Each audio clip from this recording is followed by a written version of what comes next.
नमस्कार किसान मित्रों, आप सभी का स्वागत है आपके अपने कार्यक्रम चौपाल में। आज हमारे साथ उपस्थित हैं पद्मश्री से सम्मानित बाबूलाल दाहिया जी। लोक साहित्य लोक कला का एक जाना पहचाना नाम है दाहिया जी का, लेकिन देसी बीजों को बचाने, उन्हें सहेजने, समेटने और जन जन तक उसकी उपयोगिता बताने वाले दाहिया जी पेशे से पोस्टमास्टर रहे हैं। एक पोस्टमास्टर, एक साहित्यकार और देसी बीजों के संरक्षण और संवर्धन की उनकी यात्रा कैसी रही, आइए आज हम उन्हीं से जानते हैं। बहुत बहुत स्वागत है आपका दाहिया जी। जी मैडम जी, बहुत बहुत धन्यवाद। क्या था कि मैं घर से तो किसान था, पहले से ही हमारे कई पीढ़ियों से खेती किसानी होती थी, लेकिन बाद में पढ़ाई लिखाई के बाद मैं पोस्ट ऑफिस में पोस्ट मास्टर था। तो वो मेरी वृत्ति थी, लेकिन प्रवृत्ति मेरी थी, मेरा था साहित्य, वो बघेली साहित्य। मेरी कविताएं बीए फाइनल के कोर्स में रीवा यूनिवर्सिटी में पहले से ही चल रही थी। तो ऐसे कोई कविता आपकी जो आपको याद हो, कोई जो चल रही है अभी? हाँ, तो मैं सुनाए देता हूँ। अब हमी उन्हू निता सोचें के चाही, भार घाई जिंदगी ढोए हमें जे। और जब चली दुनिया सदी 21वीं माँ, हार खेत खदान माँ खोए हमें जे। असेंत का काहे भला आमा चखें हुई, बेशरम चारू कैद बोए हमें जे। चीन्ह ले रेहू के घड़ियाल कितने, आन के देखा सीखी रोए हमें जे। खीर का वादा न जे परसिन महेरियू, योजना अपने निता नोए हमें जे। फुरिन फुर भूखाए न दीनिन एक रोट्यू, पूर घर परिवार का पोए हमें जे। नंच के बस उजरई पानिन रहा है, नंच के बस उजरई पानिन रहा है। फुर न माना दूध के धोए हमें जे। अब बाँ अब झिकझोर के उन्हीं जगाई, कुंभकर्णी नींद में सोए हमें जे।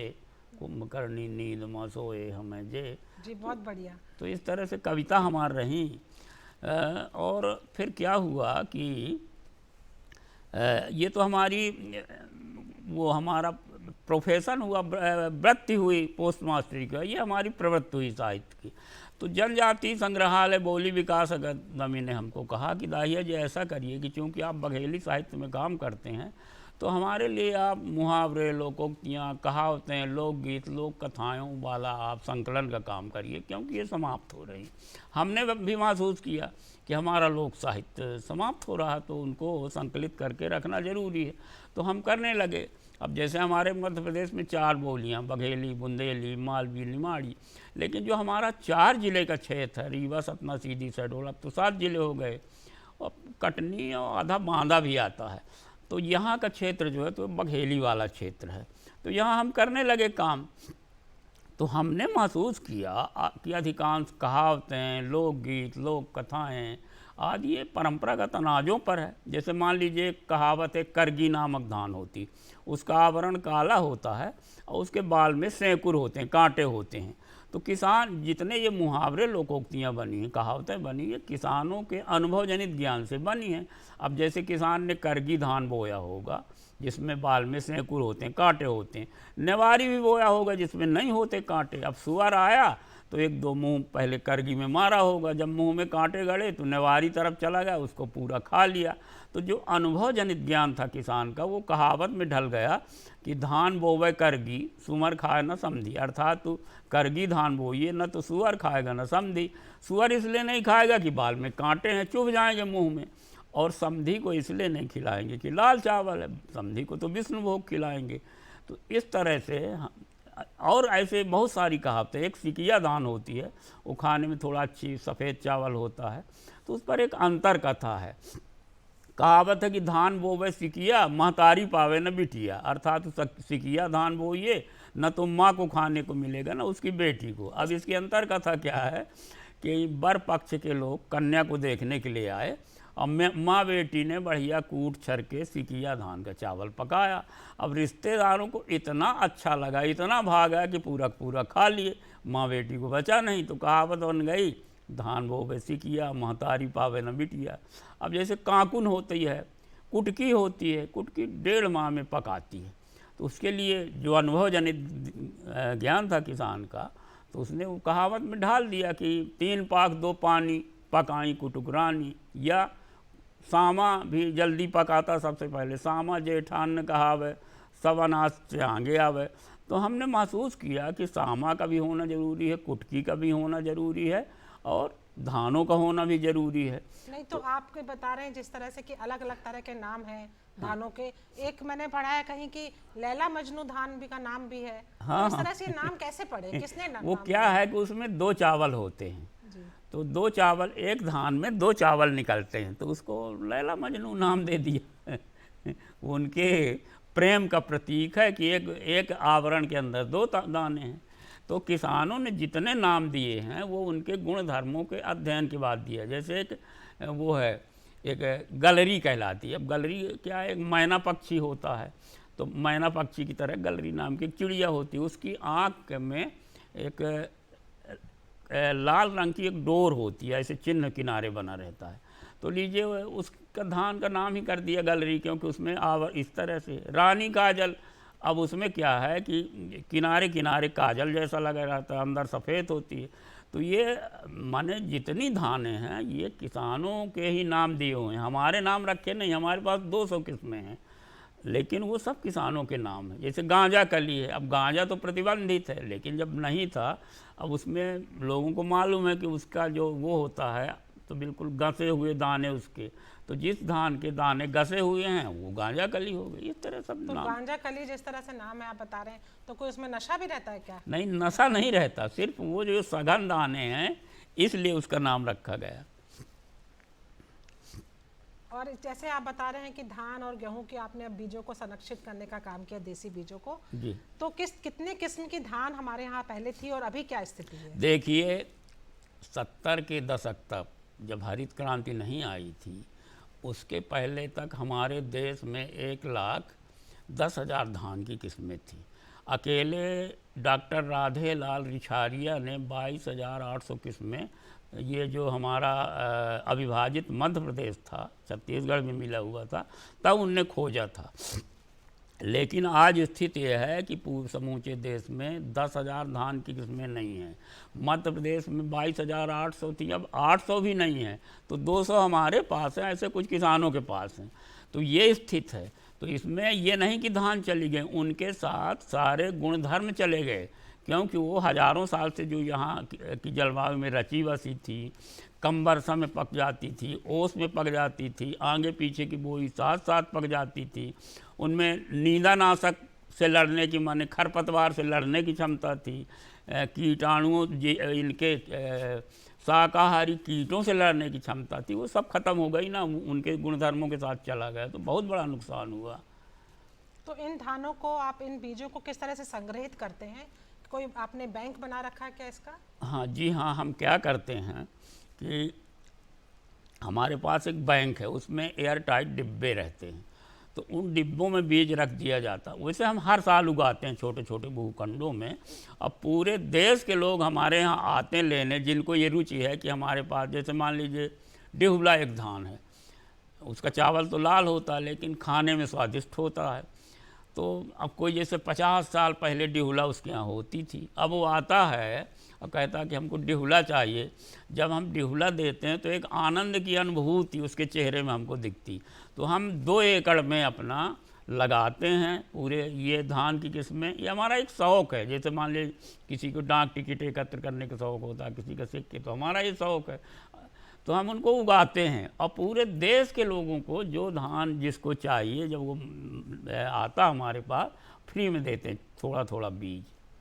तो देश भर में कहाँ कहाँ से आपके पास किसान आते हैं? यूपी के आते हैं, बिहार के आते हैं, हरियाणा के आते हैं, पंजाब के आते हैं, छत्तीसगढ़ के भी आते हैं, महाराष्ट्र के आते हैं, मध्य प्रदेश के आते हैं। आपने एक बीज बचाओ यात्रा भी शुरू की थी, उसका कैसा आपका रहा? हाँ, उसमें क्या था कि हमने जब शुरू किया तो पहले तो हमारे पास, जब हमने शुरू किया तो हमने इसलिए किया, धान को चुना, मैंने सभी को किया, हमने कोदो, कुटकी, सामा, कांकुन, ज्वार, बाजरा, सबको हमने बचाया, सब हम उगाते हैं।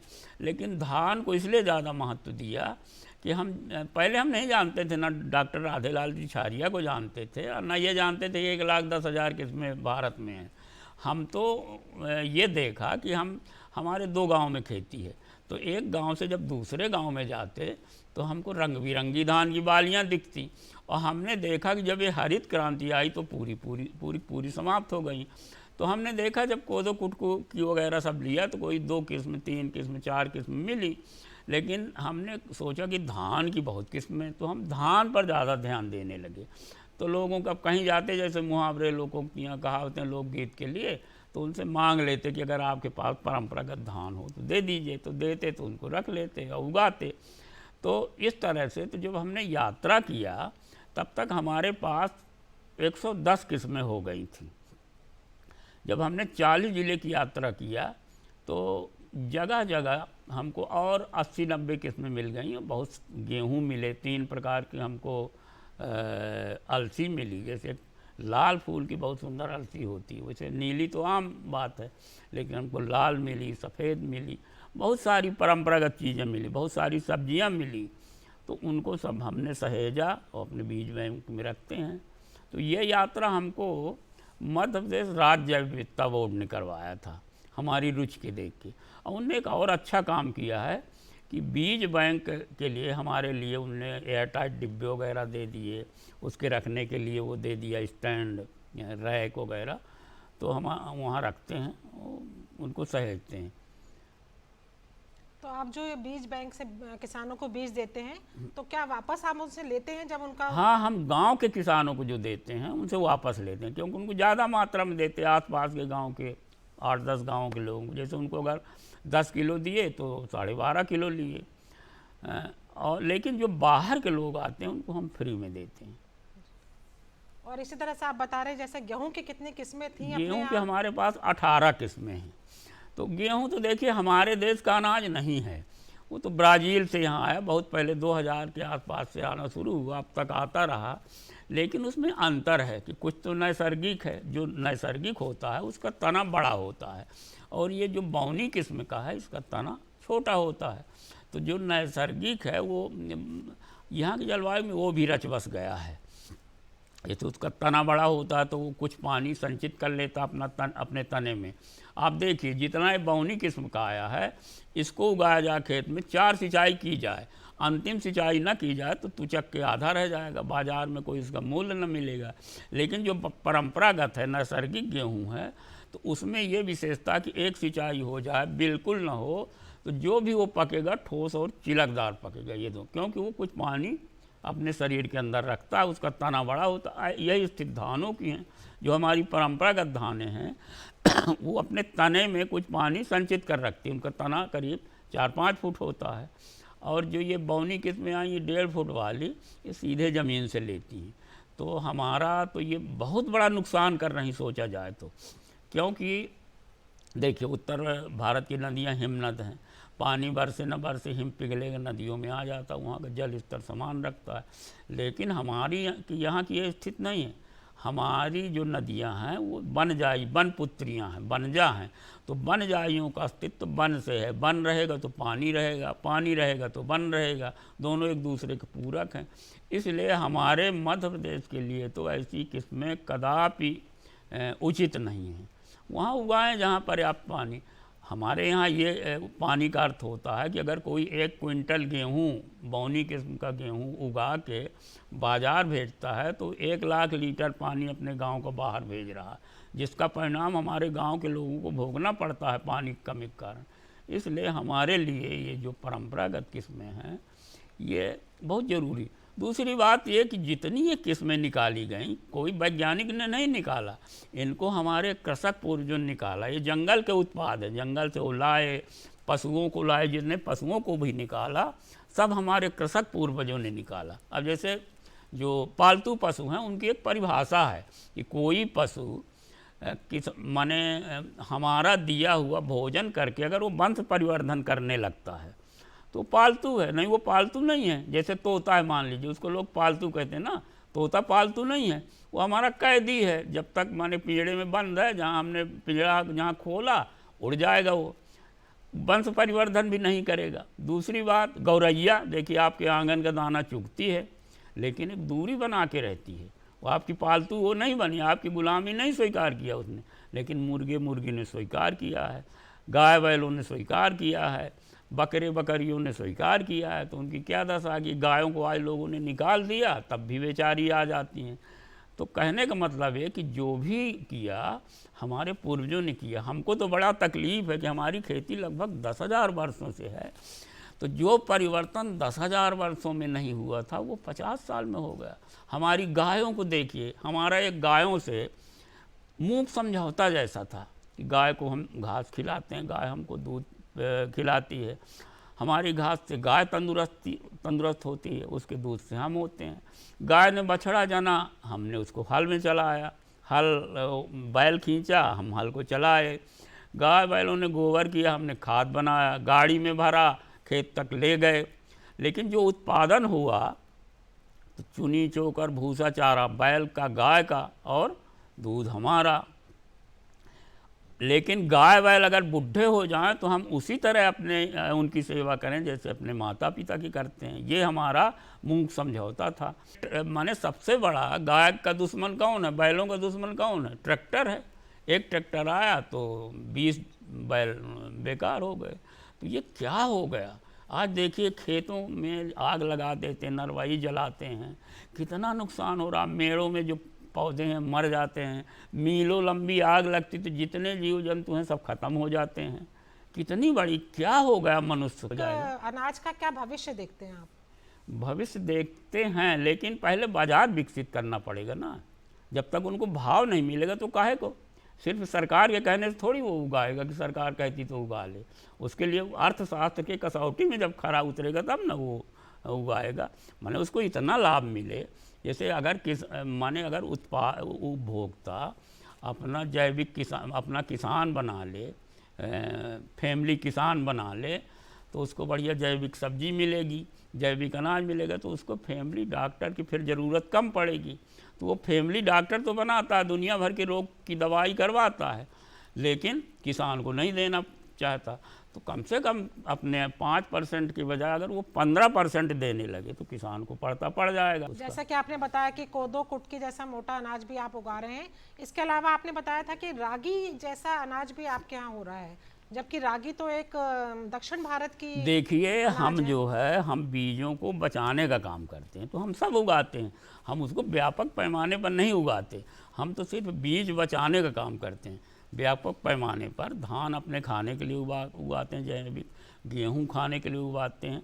चलिए, लोक साहित्य की हम बात कर रहे हैं अगर, तो अभी तक आपकी कितनी पुस्तकें प्रकाशित हो चुकी हैं? हमारी 9 पुस्तकें प्रकाशित हैं और अभी 3 प्रकाशन में है। एक तो हमारा बघेली का शब्दकोश है जो प्रकाशित होगा बड़ी जल्दी, और एक है हमने लिखा है हमारे जो कृषि उपकरण थे। क्या है कि ये नई पद्धति आने से लगभग 250 ऐसे हमारे कृषि उपकरण हैं जो चलन से बाहर हो गए।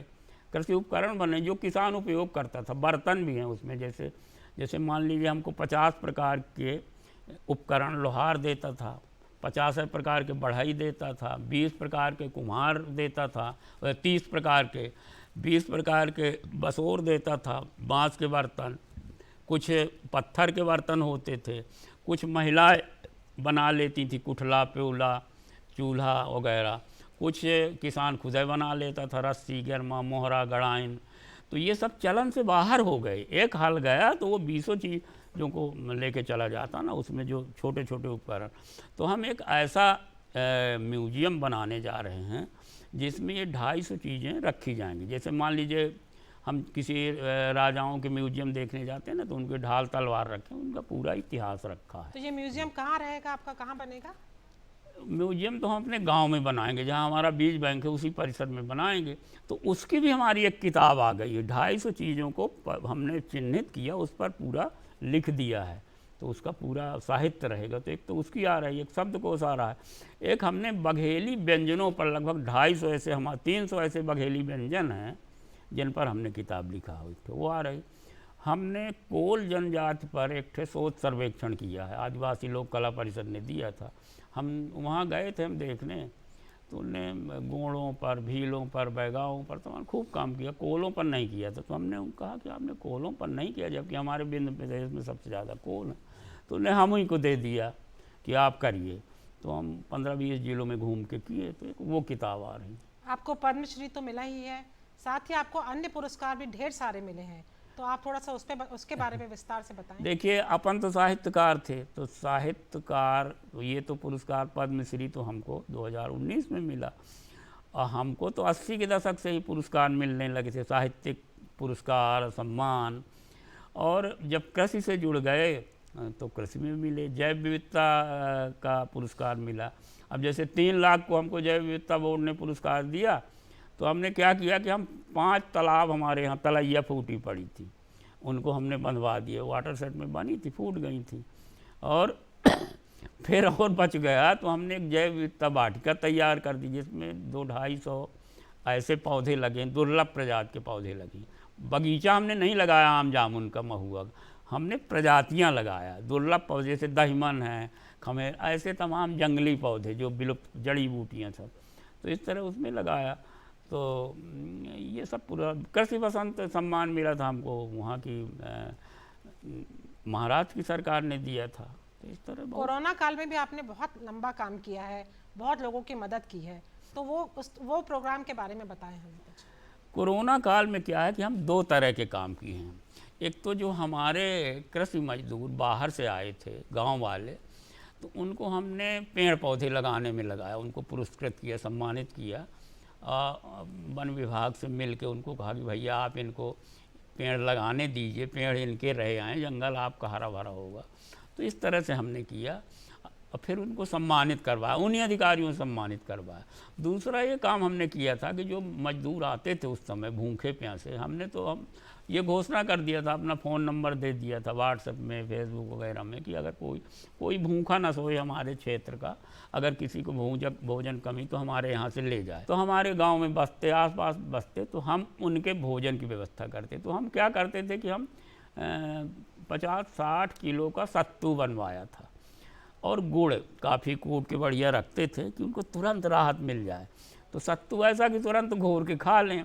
तो रात बिरात जब बेचारे वहाँ देखते, वहाँ फिर हम देखने जाते कहाँ क्या है, पता लगाते, तो फिर हम उनको सत्तू और गुड़ देते, फिर रास्ते के लिए भी देते कि आज खा लो आप, कल भी नाश्ता कर लेना, इस तरह। जैसा कि आप बता रहे हैं कि हमारे जितने मुहावरे हैं, कहावतें हैं, हाँ। सब हमारे अन्न से जुड़ी हुई हैं, अनाज से जुड़ी हुई हैं। हाँ। मतलब ये पूरा प्रकृति के आसपास है। हाँ। ग्रामीण परिवेश भी पूरा प्रकृति के आसपास है। तो इस तरह से और भी क्या क्या आपके यहाँ जो ग्रामीण परिवेश को हम देखें तो जीवन कैसे प्रभावित करता है? देखिए, हमारे लोक कथाओं में जैसे देखिए कठिया गेहूँ हो सकता है आपने खाया हो, सबसे अच्छा माना जाता स्वादिष्ट में। अब हमारे मुहावरे लोग कहावतों में, लोक कथाओं में कैसे आता है, लोक जीवन में क्या होता है कि जो कार्तिक अगहन का महीना होता है, नवंबर का, छोटा दिन होता है, तो हमारे किसान लोग क्या करते कि खेतों में ही अपना हल वैल लेके चलाते, और वहीं महिलाएं आटा ले जाती, वहीं भुरता बनता, आलू बैगन वगैरह का, टमाटर का, वहीं खाते। तो अब एक लोक कथा कठिया गेहूँ पर, जैसे आप लैब में तो जान लेंगे हमारे वैज्ञानिक लोग इसमें ज़्यादा ग्लूकोज है, ये है वो है, जो भी होता है, लेकिन हमारे लोक साहित्य में कैसे वो है।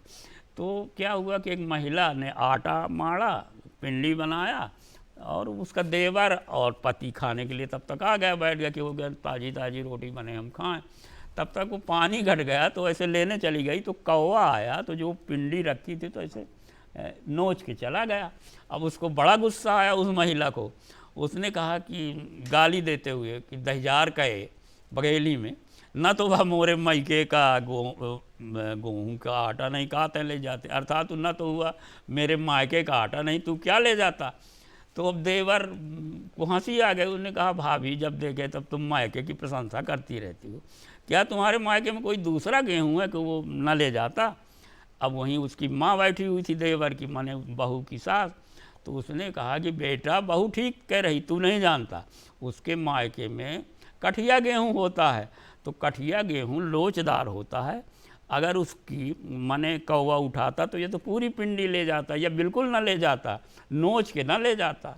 तो देखिए जो कठिया को आज लैब से लोग जानते हैं, हमारे लोक कथाओं में धान का, जैसे हमने अभी आपको बताया ना कि धान की 1,10,000 प्रजातियाँ थीं, लेकिन हमारे लोक साहित्य में धान कैसा है, 2 इस पर किस्सा हैं हमारे लोक साहित्य में।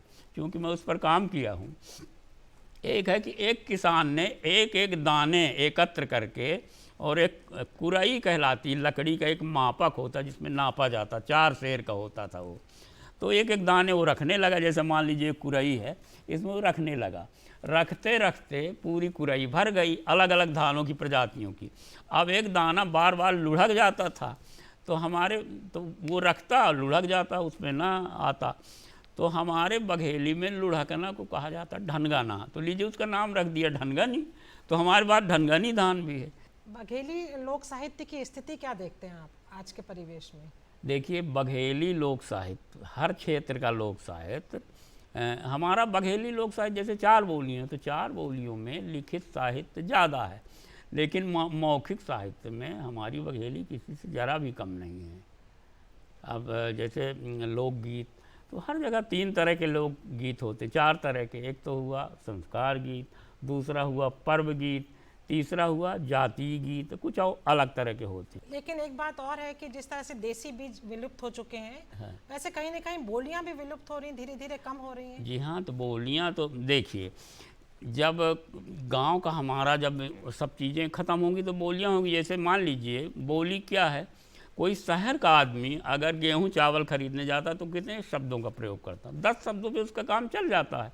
या तो वो झोला लेगा या बोरा लेगा, दुकान में जाएगा तो मोल भाव बाट तराजू पैसा दाम, इतने में 10 शब्दों में उसका काम चल जाएगा। लेकिन वही अनाज, वही धान गेहूं चावल जब किसान उगाता है तो खेत की तैयारी से भंडार गृह में आते आते कट गए के लगभग 200-250 शब्द बनते हैं, और वो शब्द बोलियों के होते हैं, खड़ी बोली के नहीं होते, अंग्रेजी के नहीं होते, संस्कृत के नहीं होते। बघेलखंड में बघेली के होंगे, बुंदेलखंड में बुंदेली के होंगे, अवध में अवधी के होंगे, छत्तीसगढ़ में छत्तीसगढ़ी के होंगे, बोलियों के होते हैं। तो जब हल मर गया, ख़त्म हो गया, तो उसके साथ कितने शब्द मर जाएंगे। हाँ? बैल चला गया तो कितने शब्द मर जाएंगे। तो बोलियाँ ख़त्म होंगी, स्वाभाविक है। जब हमारे उपकरण न रहेंगे तो बोलियाँ समाप्त होंगी। इसीलिए तो उनको संकलन करने की ज़रूरत पड़ी ना। जैसे हमने शब्दकोश क्यों लिखा, इसीलिए लिखा कि अरे हमारे बोलियों में इतने, अब जैसे हमारे बघेली में अब एक मानक शब्द है, जो कोई शैतान बालक होगा तो एक मानक शब्द होगा खड़ी बोली का, शैतान बालक आप कहेंगे ना। लेकिन हमारे बघेली में उसके कितने पर्यायवाची शब्द, टंटपाली, टपाकी, औठेरिया, उपचेरिया, उधमधारी, मैंने बहुत सारे 10 शब्द आपको मिल जाएंगे, सिर्फ बघेली में मिल जाएंगे। तो इसी तरह से जिस तरह से आप बता रहे हैं, तो देसी बीजों का क्या भविष्य दिखता है आपको? देखिए, देसी बीजों का भविष्य इसलिए अच्छा दिखता है कि सरकार अब खुद चिंतित है बचाने के लिए। अभी तो हम लोग चिंतित थे, माने ये लोग इन्हीं से तो बनाते हैं। नया बीज निकालेंगे तो किससे निकालेंगे, इन्हीं से निकालेंगे ना, इन्हीं पशुओं से। जितने पशु अनुसंधान केंद्र हैं तो इन्हीं से निकालेंगे ना, इन्हीं पशुओं से, इन्हीं अनाजों से निकालेंगे, कोई नया थोड़ी। बहुत बहुत धन्यवाद दाहिया जी आपका, आपने इतनी उपयोगी जानकारी हम लोगों के साथ में साझा करी कि देसी बीजों के संरक्षण और संवर्धन के लिए मिशन की तरह काम कर रहे हैं दाहिया जी। साथ ही बघेली लोक साहित्य के में भी पूरी तरह से वे सक्रिय हैं। आशा करते हैं कि दाहिया जी द्वारा दी गई जानकारी आप लोगों के लिए उपयोगी साबित होगी।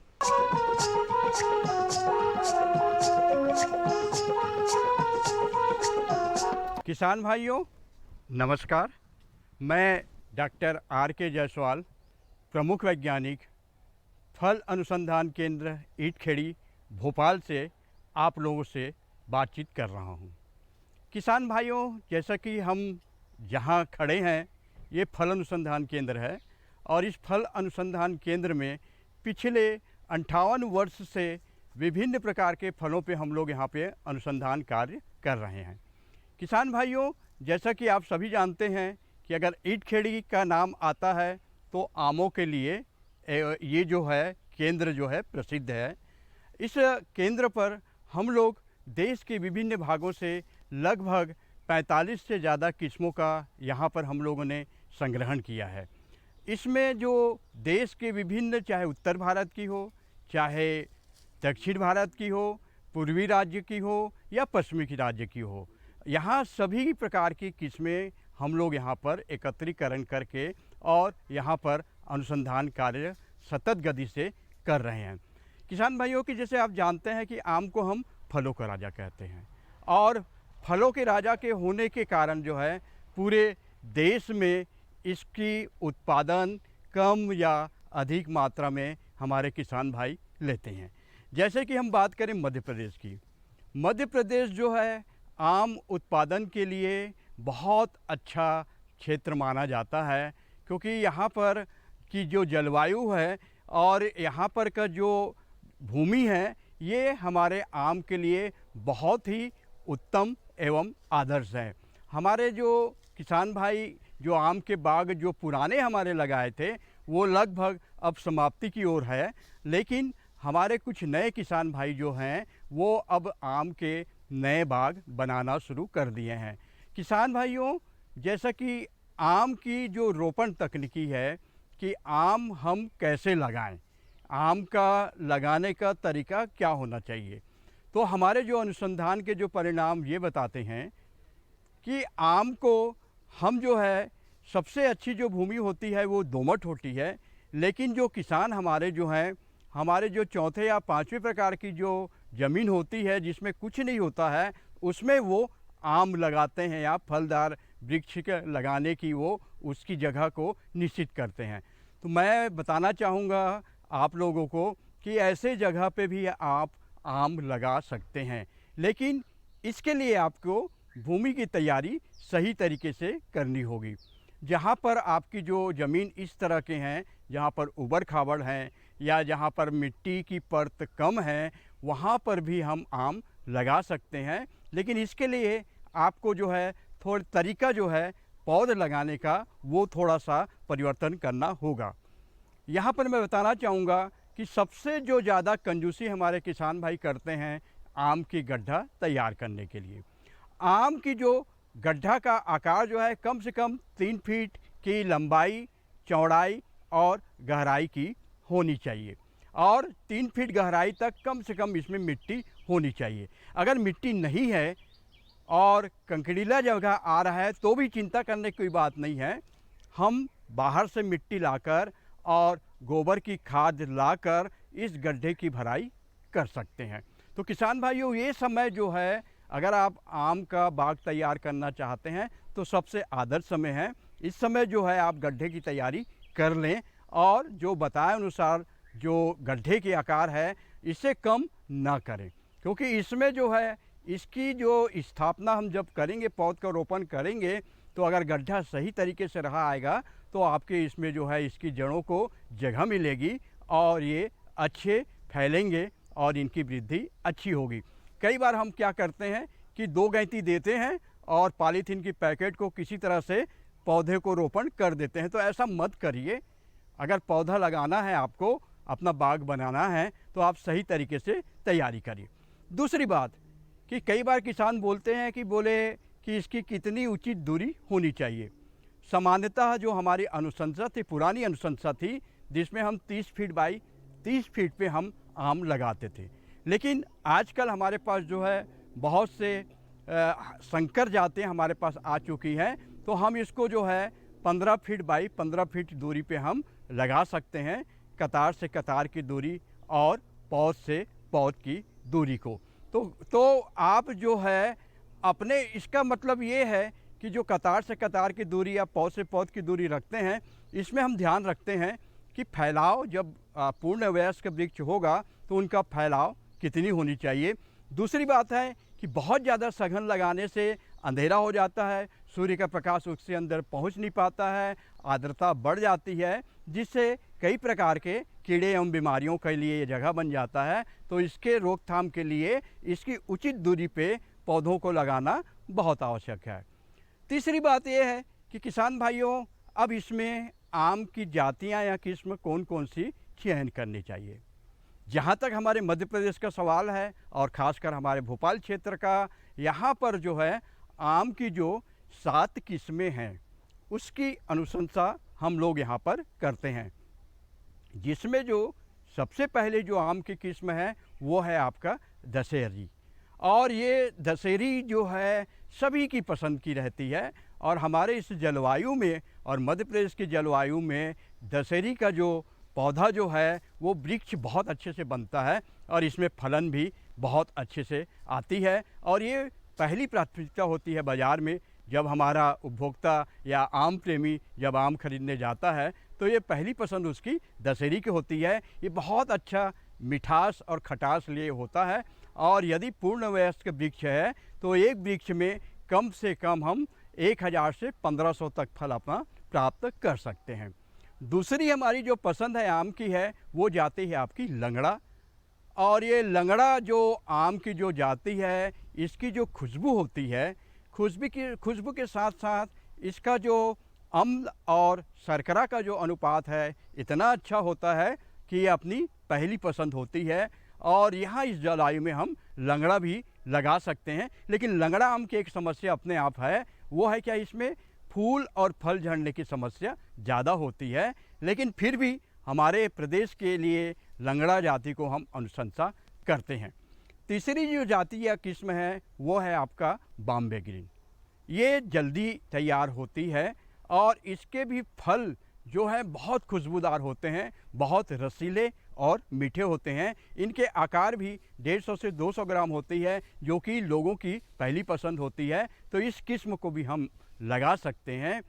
चौथी जो किस्म है हमारे किसान भाइयों की सबसे ज़्यादा जो मांग रहती है वो हमारी संकर जाति है आम्रपाली की।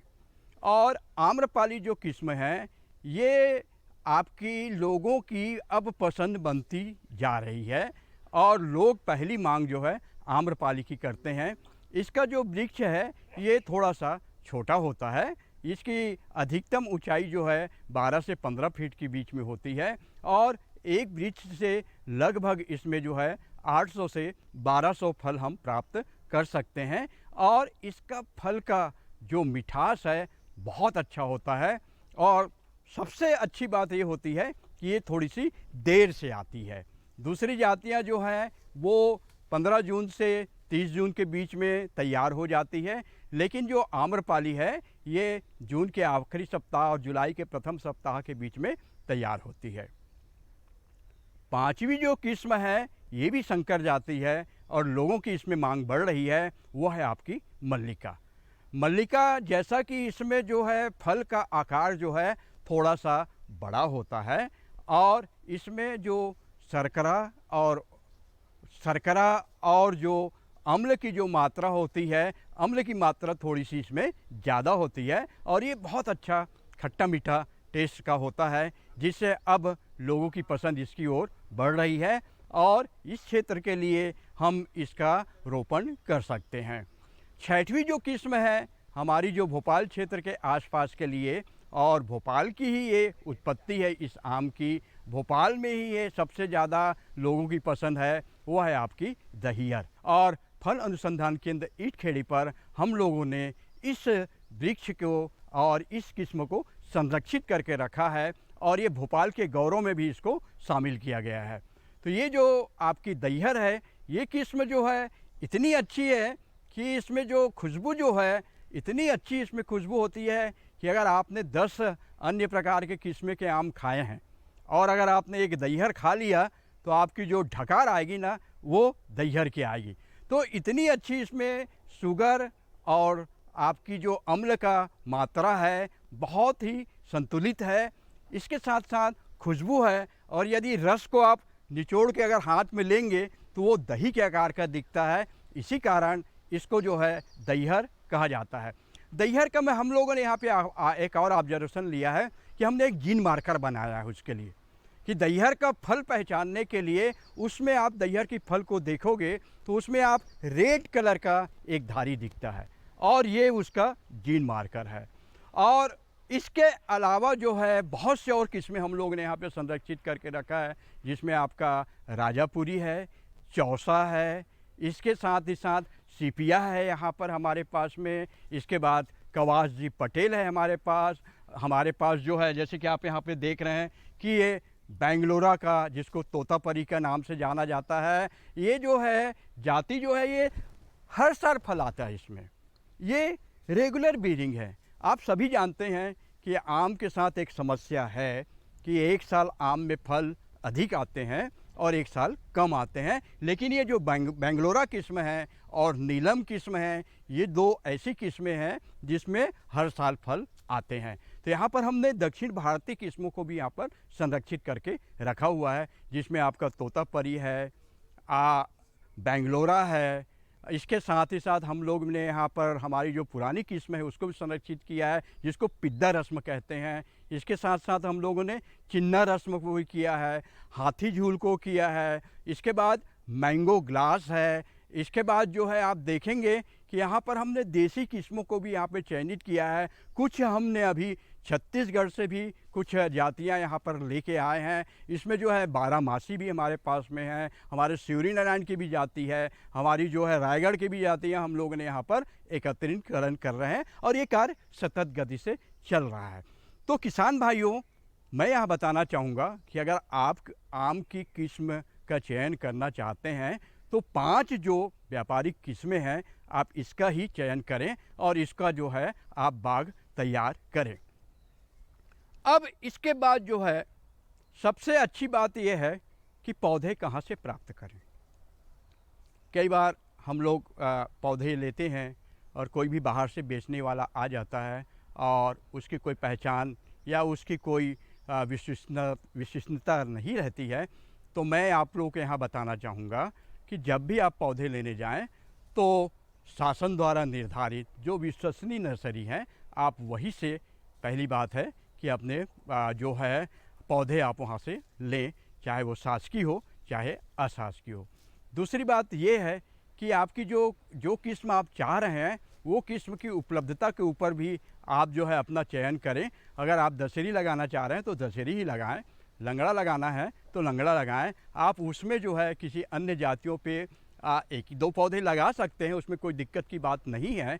लेकिन जब हम व्यापारिक रूप से हम लगाना चाहते हैं तो हमको जो है जो जातियाँ अनुशंसित की गई है उन जातियों को लगाएंगे, तभी हमको जो है उसकी बढ़वार, वृद्धि और फलन अच्छी मिलेगी। तो जो विश्वसनीय स्रोत है वहीं से आप पौधे प्राप्त करें। अब लगाने का तरीका, जैसे क्या होता क्या है कि आजकल लगभग हमारे पास सिंचाई साधन हो चुके हैं और जो भी पौधा या चाहे फलदार का हो, चाहे वानिकी का हो, चाहे अन्य शोभायमान हो, हम साल भर लगा सकते हैं। अगर आपके पास पानी है, सुरक्षा है और आपके पास साधन है तो हम वर्ष भर पौधरोपण कर सकते हैं। लेकिन हमारा उपयुक्त जो समय है वो जुलाई के प्रथम या द्वितीय सप्ताह होता है, जबकि मानसून की एक पानी गिर जाती है, दूसरी पानी गिर जाती है, ज़मीन थोड़ी सी हमारी ठंडी हो जाती है। तो वो जो समय है आपकी जो है पौधरोपण करने का सबसे उपयुक्त समय होता है। तो 1 या 2 पानी गिरने के बाद हमको पौधरोपण एक पारिवारिक उत्साह के साथ और एक जो है वर्षों मतलब जो है सब कोई मिलजुल कर पौधा सही समय पे लगाएं, तो उससे आपकी जो है पौधे जो है सही समय पे लग जाएगा तो उनका जो है प्रतिस्थापन भी बहुत अच्छे से होगा।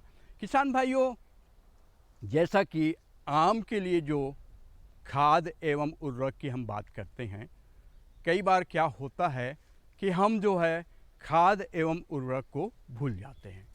तो मैं यहाँ पर बताना चाहूँगा आप लोगों के लिए कि जब भी आप जो है आम का बाग तैयार कर रहे हैं तो जो प्रथम वर्ष के लिए जो खाद एवं उर्वरकता की मात्रा जो है इसमें कम से कम हमको जो है 15 से 20 किलोग्राम गोबर की खाद डालनी चाहिए। साथ ही साथ हमको जो है 250 ग्राम सुपर फास्फेट का और 250 ग्राम म्यूरेट ऑफ पोटाश का आवश्यक रूप से डालना चाहिए।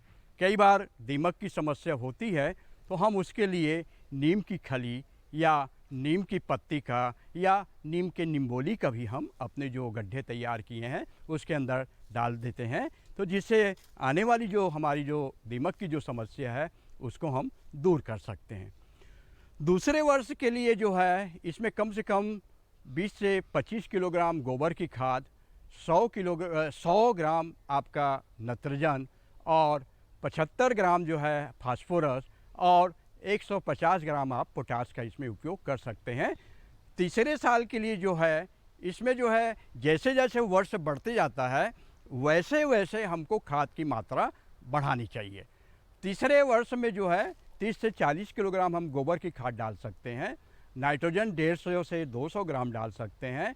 फास्फोरस की मात्रा जो है 100 से 150 ग्राम तक डाल सकते हैं। पोटाश की मात्रा जो है 300 से 400 ग्राम तक हम इसमें एक जो पीट हमारी तैयार है पौधे के चारों तरफ हम डाल सकते हैं। चौथे साल में फिर हम मात्रा बढ़ाते हैं गोबर की खाद की 40 से 50 किलोग्राम।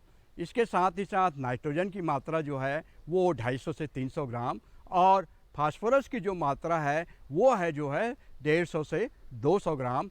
पोटाश की अब ज़्यादा आवश्यकता होती है तो हम जो इसको 500 से 600 ग्राम डाल सकते हैं और साथ ही अगर सूक्ष्म तत्वों का मिश्रण होता है तो इसके हम 50 ग्राम मिला के जो है इसमें डाल सकते हैं। 5वें साल और 6वें साल और 7वें साल आप देखेंगे कि अब हमारा वृक्ष जो है बड़ा हो रहा है, अब इसमें फलन प्रारंभ हो गई है। तो इसके लिए जो हमको गोबर की खाद जो है 50 से 60 किलोग्राम गोबर की खाद और नाइट्रोजन की मात्रा जो है 450 से 500 ग्राम तक और स्फूर की जो मात्रा है 300 से 350 ग्राम और पोटाश की मात्रा जो है 1000 से लेके 1200 ग्राम तक और 100 ग्राम सूक्ष्म तत्वों का मिश्रण हमको डालना चाहिए जो पूर्ण वयस्क वृक्ष हैं। किसान भाइयों, जो आम की जो प्रमुख तकनीकी आपने यहाँ पर आप लोगों को जो मैंने बताया, अगर इसका हम ध्यान रखेंगे तो हम निश्चित रूप से बहुत उन्नत तरीके से और वैज्ञानिक ढंग से हम बाग स्थापित कर सकते हैं और बाग स्थापना के साथ साथ विभिन्न किस्मों और जातियों के लाल हरे रंग के आप जो है आम का स्वाद ले सकते हैं और इससे अधिक से अधिक आर्थिक लाभ ले सकते हैं। धन्यवाद।